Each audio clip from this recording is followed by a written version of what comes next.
Welcome back. I'm Dan Salem, Phil and Bud, the Views from Section 323 podcast. It finally happened. Both the Giants and Jets won in the same week. Hey guys, how are you? It's celebration. There was no doubt on my end, but you guys had to work for your win. They got lucky. They got lucky. So I was watching the game feeling like the Jets were actually going to win the game, even though they were behind most of the game. I'm not sure why. Maybe that was just my excitement for Sam Darnold being back. But they definitely got lucky and pulled it out. He almost got knocked out of the game too. Minus the fourth quarter, he played mediocre. Yeah. But Buffalo's got an average defense. I don't know. Maybe the Jets actually made an adjustment. Well, he had one good throw. He had two good throws. There were a lot of people picking up Buffalo's defense in fantasy last week, and obviously it burned all of them. But there was a lot of Buffalo defense everywhere in fantasy last week. Yep. Yeah. Josh picked up Buffalo, and if he had stuck to Detroit, Detroit's defense, he would have beaten me. And you'd be sitting home right now. Well, you're sitting home anyway, but you wouldn't have a game this week. Yeah. Well, I got burned by Seattle's defense. I was telling Phil before the show started, that last second touchdown run killed me from the defense. Anyways, we digress. No one wants to hear about your fantasy teams, right? So, only if you win. Only if you win. Okay. Yeah, I'm a little nervous for Sam's foot, but I liked what I saw from him. He was definitely rusty first half. Started to find a little momentum, a little rapport with Robbie Anderson, which is a positive since that guy's a nutcase. Elijah McGuire was looking pretty good. I mean, the Bills stink, so it's like two bad teams playing each other, but I don't know. The Jets played themselves out of the number one pick. That happened. I'll be right back. Okay. Oh, okay. Yeah, well, Bud was – Should I say why he left? No, I don't know. I don't know. But you should put up his face while he's there, like the please, temporarily. Okay. So this is his positive spin on the game. Go ahead. What did you like from the Giants game? Yeah, he couldn't take the excitement of the Jets winning, so he had to take a minute. I lost my train of thought now. Did you watch the blowout? It was a total blowout. I mean, I never expected that. The Giants blowout. Oh. That was, it's almost getting me a little frustrated because where was this 12 weeks ago? We knew all these weapons were here. We knew Barkley was great. Obviously, with no Beckham, was a big, we didn't know what to expect. But when you're throwing out Mark Sanchez, there's your answer right there. I mean, I know, but I'll say it again when he comes back. I know he loves Mark Sanchez, but he can't play in the league anymore. It's over. Well, he was out of the league. And he convinced somebody to give him a shot. But that was a rough play for Washington, man. Imagine if Washington could have picked up Teddy Bridgewater, who's just riding the Saints bench. Bridgewater would have really done something with that team in this position a month ago. But yeah, I mean, that was just a beating from – I mean, I think it was the first series, maybe the second or third play of the game, another pick six, and that's how we started the game, right? Or was it a pick six or just an interception? I can't remember. He threw at least 3 picks, I think, and then he got benched. I think Josh Johnson came in, and they're going to stick with him. Oh, miserable for Washington. And it's just – I said it last week, watching Barkley play is amazing. Yeah. This guy had almost 200 yards rushing before halftime. I don't think he played the fourth quarter. Nor should he have. So go ahead. I was going to say, all the pressure has been off the Giants for a month, and they've looked like a different team. Now, granted, this was the easy part of their schedule. And the first half of the season was the hard part of their schedule. Except the hard part of the schedule, they didn't have an offensive line to block anything. So I read something today. Eli Manning in the last 5 games, 10 touchdowns and 2 interceptions. Wow. Right. It's like he's back from the dead. Well, offensive line makes all the difference. They fired one player, and it made all the difference. They got rid of Flowers, but they also they lost the center too. So that's another one. And then they traded for – I don't know if they traded or picked up one of the guards off waivers. I can't remember the team he came from, but – this is like their 4th or 5th offensive line combination. It looks like they finally figured it out. Started to work. Well, I mean, it was working for the Jets too. And now sometimes it's your opponent, but sometimes it's a subtle thing. The Jets center got injured, so they moved him out. And they've been rotating guys, and people have stepped up. Both teams. It's like, I don't know. Hopefully Bud comes back soon, but there is a path. And I messaged you guys. Yes. It's a very long path. But there is still a path for the Giants to get a wild card. Explain about that. playoff machine on ESPN. Oh, here he is. Yeah, so that Cowboys victory really hurt the Giants because it knocked them out of the NFC East type chances. But. Right. So the NFC East is done. They can't, even if they both go 8-8, it doesn't matter. I did the playoff machine and I had the Giants winning all their games and the Cowboys losing the rest of their games. Yeah. The Cowboys will still wrap up. Yeah, they get a tiebreaker. Yeah, they have a right. So that's done. But the way Minnesota's playing right now, and the way, I mean, and I harp on this every single week, right? They're still in the playoffs. They didn't look good last week. They fired their offensive coordinator today. Mm-hmm. Yeah, after just 13 games. Good teams are firing coaches because they're not producing. They're not producing. You're right, exactly. And then you look at the Jets and everybody's, they're odd balls on a chair and carrying them around the banquet room.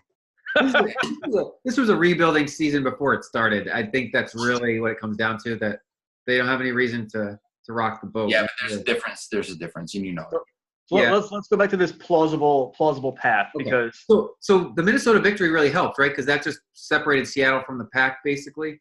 A little bit. I don't know if this factored into the last 3 games or 4. What are we in? 14, 15, 16, 17. Yeah, 3 games. 3 left. So from what I read yesterday, before Minnesota played, the Giants have to win all their games, which is possible because they're playing the Colts, the Titans. Hold on one second. Does this whole scenario rely on the fact that the Jets are going to beat the Vikings? No, they already lost to the Vikings. Sorry. No, I take it back. Go ahead. Oh, never mind. All right. So the Giants have to win all 3 of their games to get the Colts, the Titans, and the Cowboys, which by week 17, the Cowboys might just mail it in because they're going to have it wrapped up. No sense to play your guys.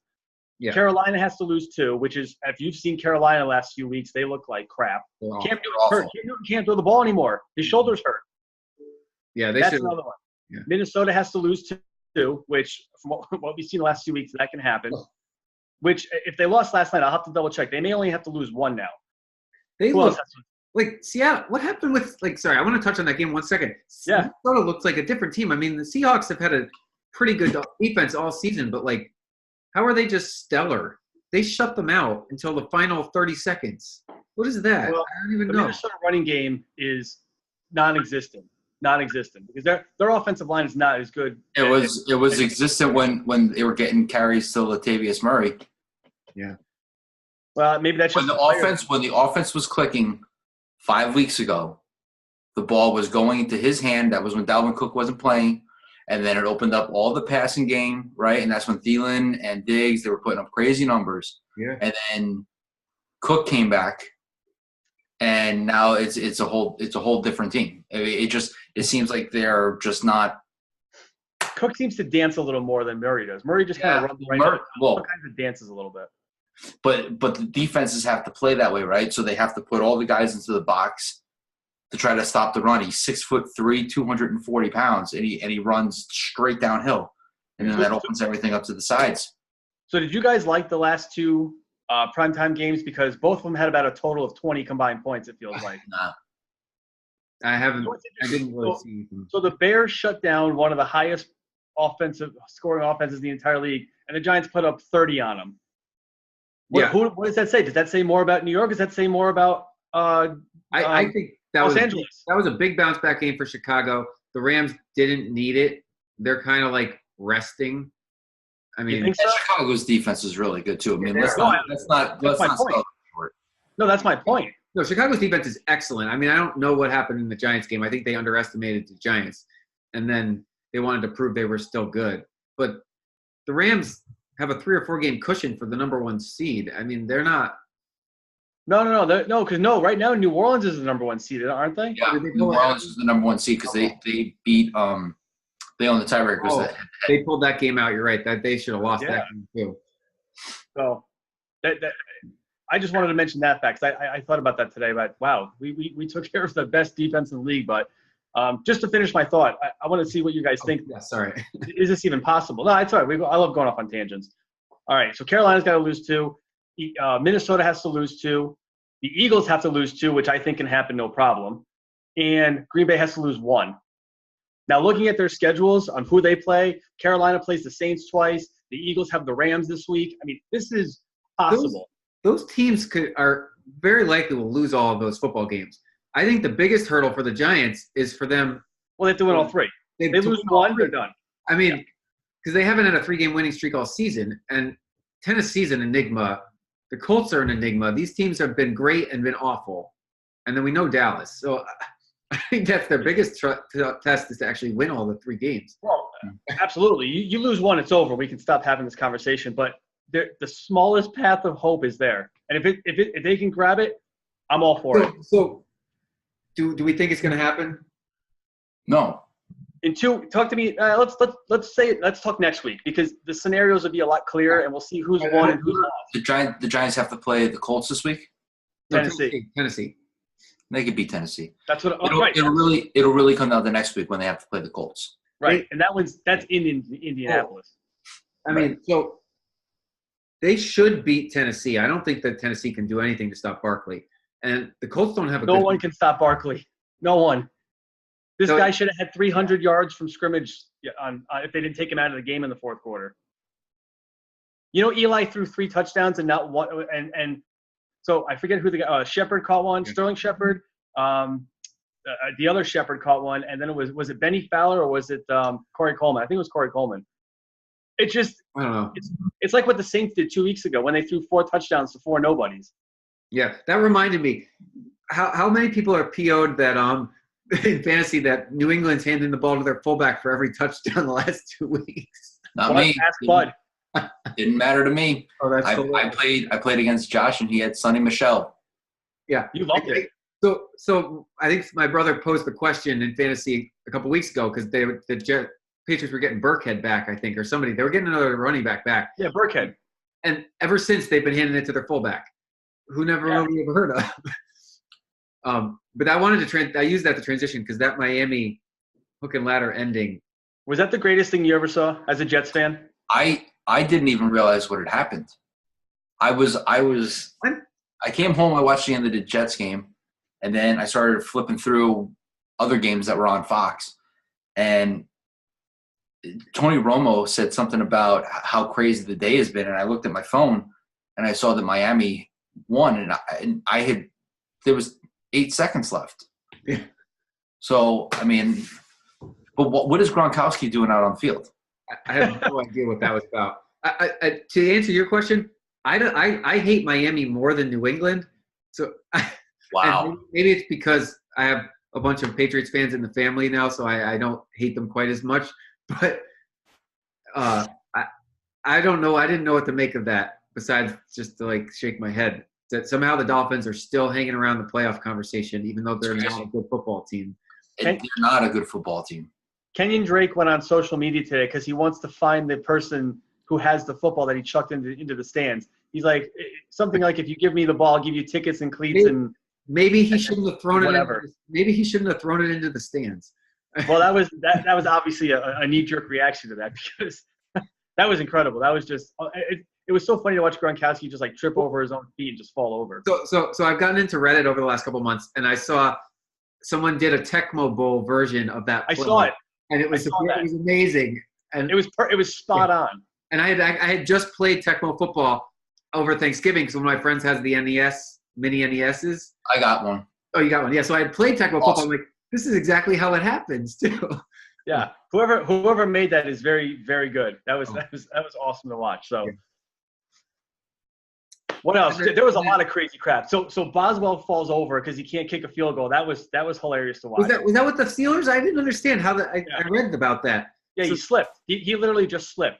So the Oakland almost gave up the game, and then he slipped, and then they lost. That the Steelers are legitimately in position to miss the playoffs now because Baltimore's a half a game behind them and playing much better. Much better. They could have beaten Kansas City. They should have beaten Kansas City. Yeah. Well, and I was thinking this all year because I didn't think the Steelers had much defense, and they were winning it with their offense. And, I mean, I got burned by Roethlisberger, Antonio Brown falling on their faces against the freaking Raiders this week in fantasy.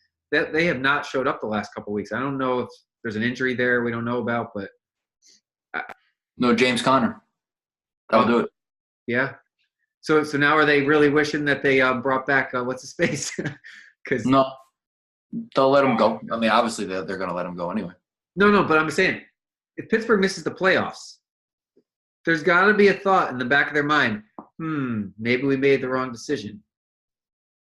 Yeah, but once Connor comes back next week or the following week, I mean, they'll be okay as long as they could just tread water. I mean, that tie is actually helping them. So Yeah.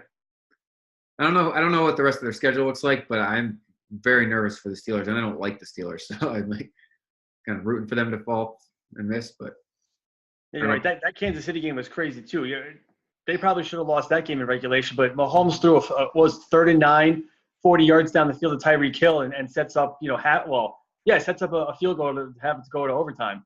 yeah, That was there was a lot. I'm trying to look at the scores and try to remember off the top of my head because there was like 4 or 5 different crazy things that happened. The Cowboys the ball falls off the guy's chest and Amari Cooper catches for his 3rd touchdown.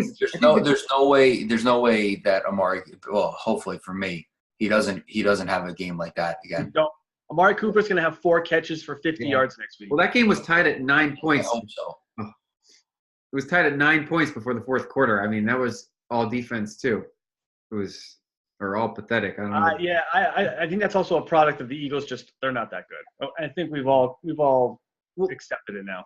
I mean, so I got to respect Baltimore's defense because they held Kansas City in check, but there are really only a few really good football teams this year. I mean, I think the Bears, Saints, and Rams, and then the freaking Chiefs and Chargers. I don't even know if I'd throw the Patriots in there after they blew that Miami game. The Patriots defense is not going to keep them going. They'll get to a certain point where that'll be the end of that. I mean, yeah, they're going to win their first round, or they'll probably have a first round bye. Actually, I don't know. Yeah, probably. Yeah, probably because even if San Diego is going to end up with a better record than them, but they play the same division as Kansas City. So unless Kansas City loses another game somewhere. Yeah. Well, Thursday they play each other on Thursday. That's right. They play each other on Thursday. So I mean that could be if San Diego wins that game, I think they would jump ahead of them, right? Maybe I have to look. They're really close right now. Tiebreaker is. Yeah. Well, that'd be incredible if the Chargers pulled ahead of the Chiefs. Well, that's good for me because I got Patrick Mahomes on my fantasy team this week, so I need him to throw another 6 touchdowns. I'll be happy with that. Yeah, you don't want another 10-7? No. This will not be a 10-7 game. This is also not one of those games that they can take off. This is a game they have to play, and this is a game they have to win. So, is Tyreek Hill going to play? Who? Is Tyreek Hill going to play? As from what I saw, he was practicing today, so yes. Okay. Interesting. Yeah, he was almost ruled out Monday with some sort of foot injury, but I guess I heard he practiced. Yeah. I don't know if it was limited, but he was not sitting out on the sideline. Let's put it that way. If the Patriots don't secure some sort of home field, I mean, I could see them losing to Baltimore. I could see them losing to the Chargers easy in their first playoff game. Mm-hmm. I agree. LA needs that. A lot of these teams, like LA's a warm weather team, they really could use this victory over Kansas City so they don't have to travel to New England or to one of those cold weather climates in the playoffs. Yeah, it's San Diego. The Chargers are a better team right now, just in general. You're right. Right now, New England does have the 2nd overall seed, but they're tied with Houston. Oh, Houston. 9-4. Oh, how about Houston blowing the game against Tennessee? What was that about? Yeah, and Houston's got to play the Jets next week. Well, they were due for a stumble. They won 9 in a row, so they were due for a stumble. Yeah, and they did lose 3 straight. I mean, I don't see the Jets taking them down, but stranger things have happened. So, hey, you said the Buffalo was going to steamroll the Jets last week, but now you're saying they're not going to beat the Texans. They got to play Saturday this week. Oh yeah, cold in New York. Make sure everyone checks their fantasy lineups early because rosters are in effect on Saturday. There's 2 games on Saturday. Yeah, I think there are 2 or 3. And then I think there's a 4:00 game and an 8:30 game. Yeah, well, that's better for the Jets. That's at the 4:00 game. Yeah, I mean that's good news for them because less practice time for their opponent, and they're playing home. And they're an indoor dome team. So. Yeah. You guys are creating. All I gotta say is stuff in your heads. Did you watch the Jets special teams? They almost won it on special teams alone last week. That guy. The special teams has been the highlight of their team all year. Yeah, all year. And I don't know. Roberts has done great returning punts and kickoffs. Yeah. He did have a fumble, yes. But the Jets defense held him to only 3 points after that, which was great. you know, it's just it's the same old Jets though. I mean, minus 2 drives in the fourth quarter. I mean, they didn't look good. Not offensively, no. They look good on defense and special teams, but yeah. But how many times do we have to watch the same thing, Dan? As soon as you get a mobile quarterback, they have no idea how to play defense. Josh Allen ran for 100 yards in the first half. I know. It's been a long time since we've seen something different from the Jets. That was Rex Ryan, and then he overstayed. Well, Josh Allen's also done that the last 3 weeks. I think he's run for 100 plus. Yeah, I mean, and he ran for 99. Right, but if you watch any kind of film and you prepare for, don't you realize that he's going to run around? So may I play devil's advocate? He was their only weapon.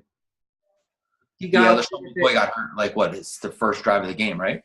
He was their only weapon. Both teams were trying to chop block and knock each other out with 30 tackles and stuff.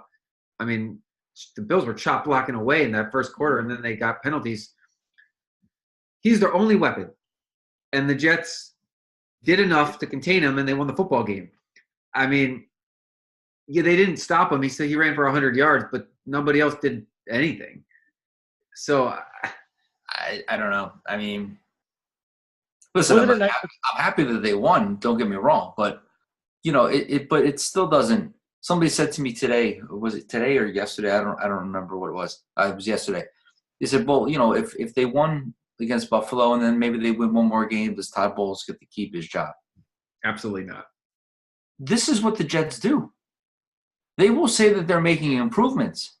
Yeah, right. I love your tone. I love it. I'm telling you. So if they end up winning 2 more games, they have 3 games left. Okay, you got to play Houston, you got to play Green Bay, and then you got to play Patriots. The Patriots. If you can somehow, by a miracle, win 2 of those games, I wouldn't be shocked if Todd Bowles keeps his job.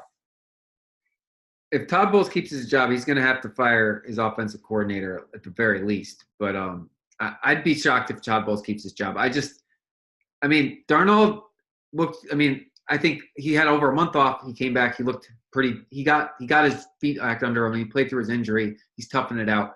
I've liked what I've seen from him as a package on the season as a whole.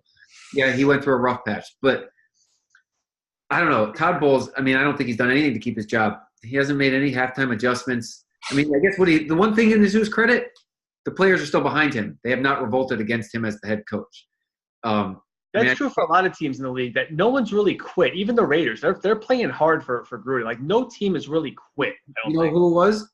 The Browns, and they fired Hugh Jackson right away. They didn't wait on it. They got rid of him immediately. I think the team. And look at how good the Browns have been since. Yeah. So I heard. So Hugh Jackson won 3 games in 3 years, and whoever just took over has won 3 games in 4 weeks. Doug Williams, right? Yeah. So you know, there's your answer right there. Hopefully he gets to keep the job. He's not just the intern. But we'll see. Yeah. Can we talk about John Gruden real quick? Oh man, he cleaned everybody out there. So he came in. We knew that was going to happen, though. Traded away everybody, and now they fired the GM. He owns that. He is the GM now. He's the GM. No, I get it, but I mean, can you steamroll anybody else? Hey, he's there for 10 years. He pretty much has autonomy there. Has it ever worked where the coach is the general manager? I think somebody tried it once. Mike Holmgren? Yeah, but he failed at it. In Seattle? Jerry Jones is, and they haven't won anything in 25 years. Oh, like, that's a terrible thing for him to do. Well, Jerry Jones isn't the coach, but he's the owner and the GM, which is the same thing. So do we think he's going to be in charge of hiring the new general manager? He is the I mean, I think he makes all the personnel decisions. I really do. Take over? Is he going to actually? Well, I think he's basically without the title. I think it's his show to run. Yeah, they may have somebody like, you know, they might have a person as an advisor, as the person to be in front of the camera, but I think he's making most of the decisions anyway. Yeah. So because he got rid of everybody, like literally, besides Derek Carr, who's probably not going to stick around if he's very much longer, depending on how it turns around. How many years do you think Gruden gets on this? He's got 10. He's got a 10-year contract. But how many do you think they give him to actually have a winning season and make the playoffs? I would say at least 3 years into Vegas. So they moved to Vegas, what, in 2 years? They may not have I saw a thing. They might not have a home next year. No, yeah, they don't have a stadium yet right now.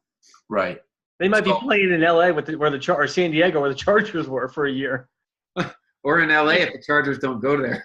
Yeah, that's incredible. Anyways. But they have 2 years until they're Vegas, right? 2020. All right, so he's going to – so midway through his contract, he'll have 3 years in Vegas. That's probably when I would say that they would need to see some sort of – because most coaches, like, that 3-year mark is tough. Todd Bowles exceeded it to his credit, I guess. I like to give coaches a 5-year time frame. I'm just wondering if Gruden will actually get 5, if they'll actually turn it around in 5. I'm like – Well, they have a ton of draft picks, so you have to build that into because these guys, unless you're, the Barkleys or the Elliots of the world that come in to make an immediate impact, all these guys take a couple of years to get their feet wet as it is. So I agree with Bud. 3 or 4 years from now is probably the time frame. Yeah. They could say those are his players or his personnel, it's his scheme. Yeah. Now, so he retired and then he was like living it up on TV, and he decided to come back. I mean, how many? There's a real personal question here. Like, can he actually coach for 10 more years, or is he going to want to retire again because he had already wanted to retire? Well, the real question is, and Phil and I talked about this when the announcement came on in our podcast, is that it has the game surpassed him. Oh yeah. It's one thing to call the game and know the game, but it's another thing to really be in the trenches with the game. And the whole football has changed since he coached Tampa. And when he was really good with Oakland, it's not the same. And he won all of those games with defense.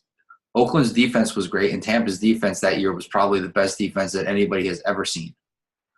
And Oakland, his team right now doesn't have a good defense. They traded away their best player. Yeah.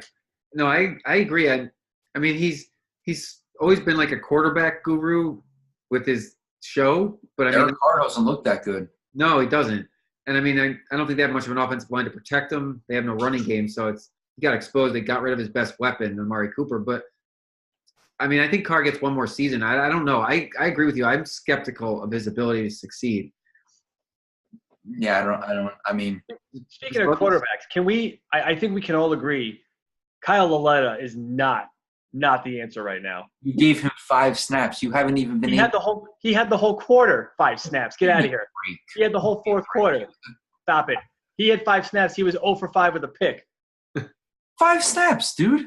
No. He had the whole fourth quarter. 5 snaps in garbage time football. No. You got your stats wrong. He only threw 5 balls. Who is he playing? He's the Giants backup? Yeah, because Eli and Barkley and everyone sat the whole fourth quarter. You mean to tell me that in 5 throws, you got an adequate evaluation of whether or not this guy can play football? I'm just saying he's not the guy to – he's not ready. He's not ready. Basically what I'm saying. Well, not ready, and what you just said are two different things. As a Jets fan, we know that if a quarterback is not ready, he will not even dress for the game, a la Christian Hackenberg, never even being the backup. Lauletta's been the backup. Lauletta got on the field. Lauletta got to run the offense. He's definitely more ready than the players that are not ready. So I said it when Bud disappeared for a couple minutes. Did it hurt your heartstrings to see Sanchez just get steamrolled in that game? I feel so bad for him. However, I was smart enough to pick up the Giants defense because I knew exactly what was going to happen. That's what I was telling Dan. The Giants defense at one point had like 38 points for me. I feel bad for garbage time. I do. I feel bad for him because he's not going to get any more snaps. Oh, he's done. He's you're not. Yeah. Well, but in all fairness to him, he was thrown into a lose-lose situation. They picked him up. Yeah.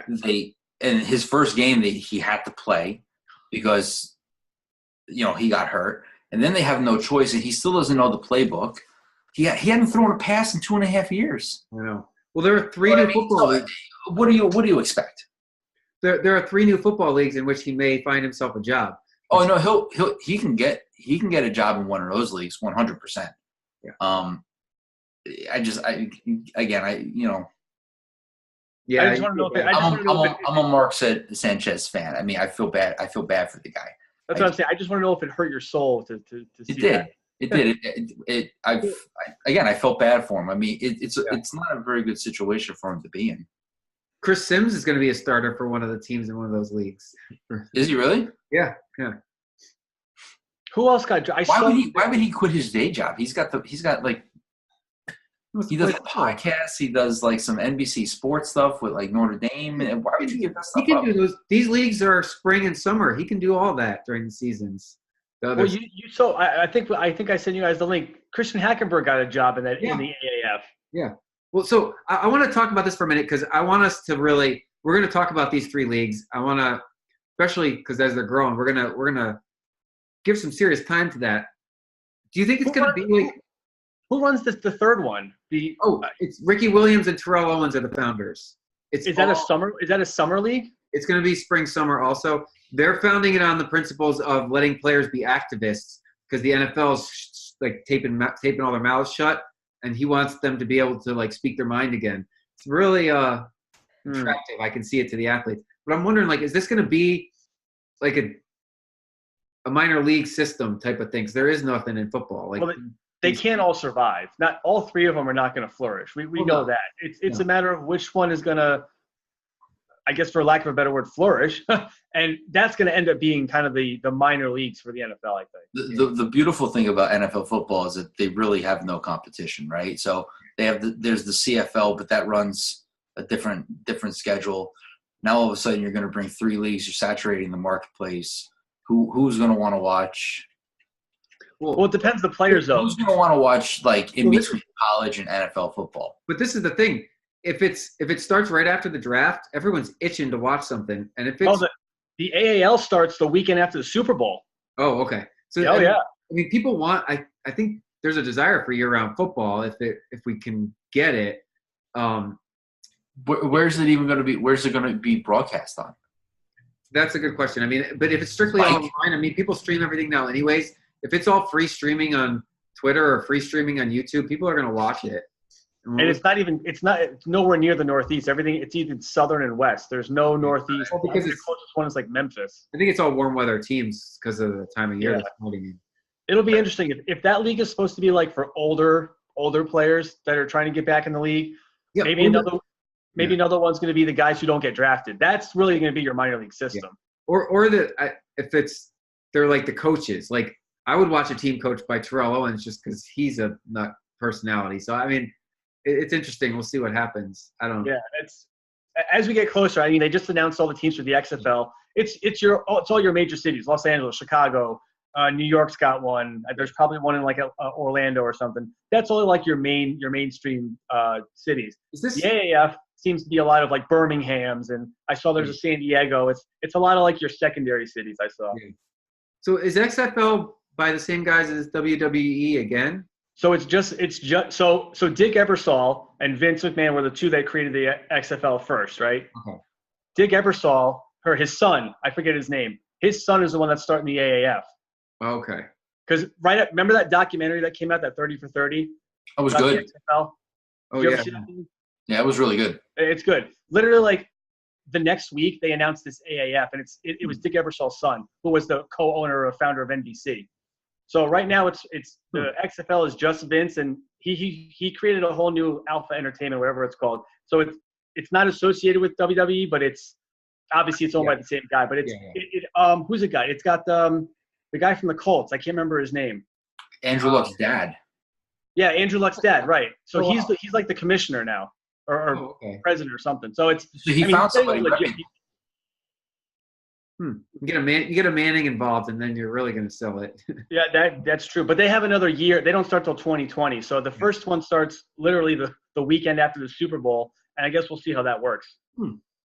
That's interesting. No, I mean, that's exciting. That's one of the reasons the XFL failed is because they literally had less than a year to get all their teams together, all their players, and that's why it failed. They tried to go right up agaast the NFL too. Like I think or was that Donald Trump's league that tried to do that? That was Donald Trump's league. That was the USFL, yeah. Yeah, that didn't work. So, I'm intrigued. I'm curious to see what it's going to look like. But like Bud said, you can't have three leagues running simultaneously. You're right. You're saturating the market, and I'm one intrigued. going to flop. Like, I'm wondering, like, if it's going to be the same exact rules. Like, the NFL this season, I don't know if this is a trend or not, but points are way up. We have great defense, but all these teams, like, I don't even know what to make of these games. You can't predict who's going to win. There's some It's real because every single play is There's a flag. Yeah. Yeah. They call the penalty. I forgot what game I was watching. The guy dove to get the ball, and the guy who was diving hit the defender, and they called the defender for a personal foul, hit to the helmet. The guy was literally diving into the end zone looking for the ball. And even the announcer, the head of the referee from last year, Dean Blandino or whatever the hell his name, came out and was like, "That's the stupidest call I've ever seen." He's like, "That's not a penalty. It's if you hit the crown of your helmet to the other guy, right? This particular case wasn't even like that. He just went for the ball.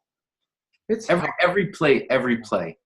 Maybe it'll be better. Maybe it'll be better next season than they've got these rules a little bit more managed and understood. I don't know. It's tough because I watched pretty much the Jets-Bills game.